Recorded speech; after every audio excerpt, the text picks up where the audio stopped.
My name is Kenneth, a student of Masters of Research and Public Policy in Uganda Martha's University, School of Arts and Social Sciences. This video is submitted to Professor Max of School of Arts and Social Sciences in Uganda Martha's University. Professor is highly scholared. And in this video today, we are going to focus on theory of moral development. And this is based on the work of Kohlberg. Kohlberg's theory is also deeply rooted in the work of Piaget. And in this, we see a lot of things to do with cognitive development before we go into moral stages. Now, first and foremost, both Kohlberg and Piaget has a lot to do with childhood and adulthood. And all of them say in childhood phase, there is focus on rights and responsibility. Two, at adult phase, people are bound to be focused on doing the right thing within the right framework and for a mutual purpose. Right. So, but what about in between childhood and adulthood? Yeah, in between, people begin to appreciate perspectives of others in their moral reasoning. So, still this work is also greatly focused on the work of Kohlberg, which he focused on Haynes' dilemma. What is this Haynes' dilemma? Haynes was faced with a very difficult situation. That's why they call it Haynes' dilemma, because it graduated into real dilemma.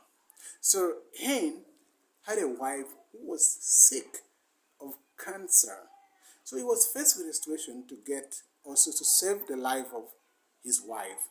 But again, the pharmaceutical or the owner of the drugs in the pharmacies were charging the drugs or the medicine for cancer very expensively.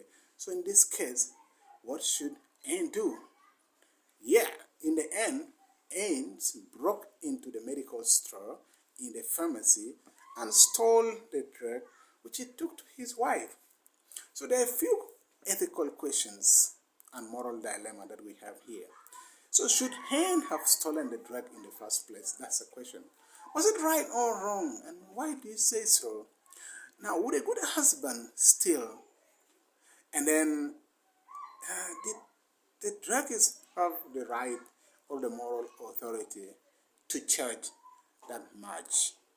Was he being exploitative? So I'll try to respond to a few questions here.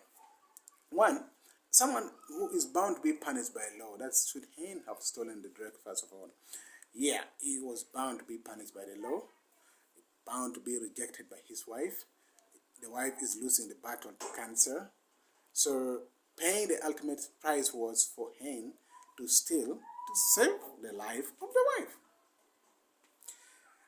For him, I think he would prefer to go to jail while his wife is alive, because after all, he will serve the jail sentence and he come back. So what is wrong or right? Was it right or wrong? Normally in our society, they say good is good, bad is bad, irrespective of what the situation. And then, would a good husband steal? Definitely, the answer is within our discussion for today.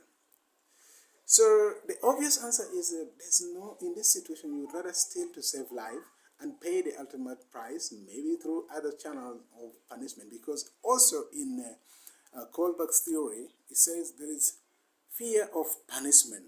Fear of punishment sometimes regulates a society.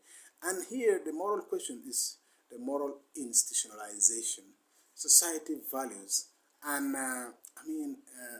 society has values, norms in which it functions. So our ability to help others without materialistic gain is very important.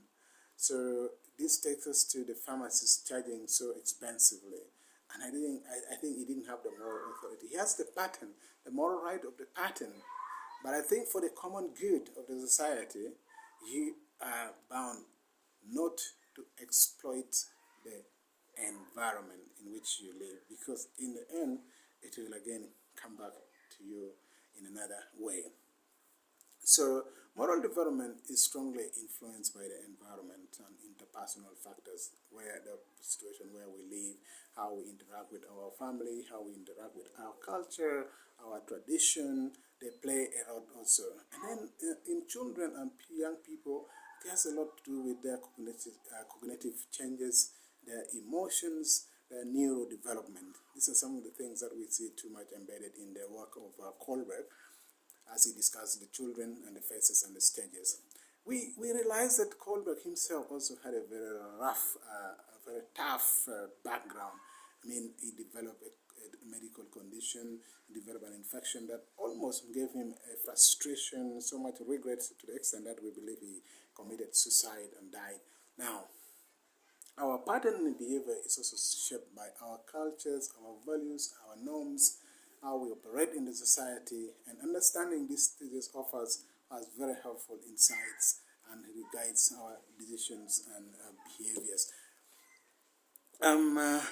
It's bad to be egocentric. I keep referring to the question whether the pharmacists had the moral authority to overcharge. I mean, if we are egocentric, we are bound to be exploitative. We are bound to breed corruption. We are bound to breed greeds. So these are some of the things that in the society also affect us in one way or the other. So to me, there are a few lessons that we can draw from this Heinz dilemma and also the ethical issues here.